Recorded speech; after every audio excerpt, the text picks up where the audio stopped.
আমি সামনের নির্বাচনও বুঝি না, ওই নির্বাচন হইব না হইব, কোন সরকার চলবো না চলবো, দেশ চলবো না চলবো, অর্থ নাই, আমার এই কিছু জানা দরকার।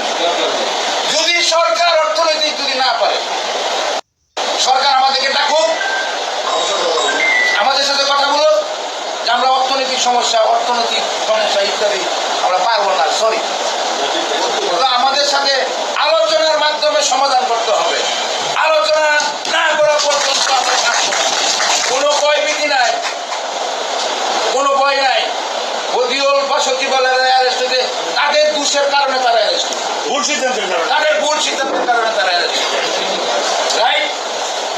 আজকে কেন বদিউল সহ অন্যান্য নেতৃবৃন্দদের বিরুদ্ধে সচিবালয়ের কথা বলবে? আজকে কেন বদিউলের মুক্তির দাবি আন্দোলন হচ্ছে না?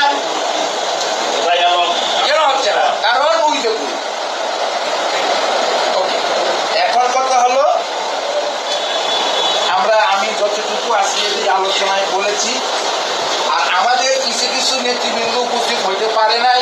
আমি খেয়াল করছি, ক্ষমা করবেন আমার কথাগুলো শুনে, গত যে মিটিংগুলোতে এসেছি প্রত্যেক দিন দেখেছি আমি যার যার মোবাইল, কিছু মোবাইল মনে হয় ওনারা ভিউজ পাওয়ার জন্য ওনারা এক একটা পেজ খুলেছেন এবং ভিউজ পাওয়ার জন্য ওনাদের পার্সোনাল বক্তৃতাকে এবং পার্সোনাল সময়টাকে ওনারা এই পর্যন্ত দিয়ে এসছেন। যখন দেখলেন কালকে একটা দুর্ঘটনা ঘটে গেল, আমি বলবো যে ওই দুর্ঘটনার পেছনে কেউ না কেউ আছে, আমাদের পেছনে যেমন আছেন তাদের পেছনে আছেন। তাকে সেটা উচিত ছিল চিন্তা করা যে আমাকে যে এই কথায় জ্বালাই দিচ্ছে দিয়ে আমি সম্মান থাকবে না সম্মান হারাবো না, চিন্তা করে করতে হতো না।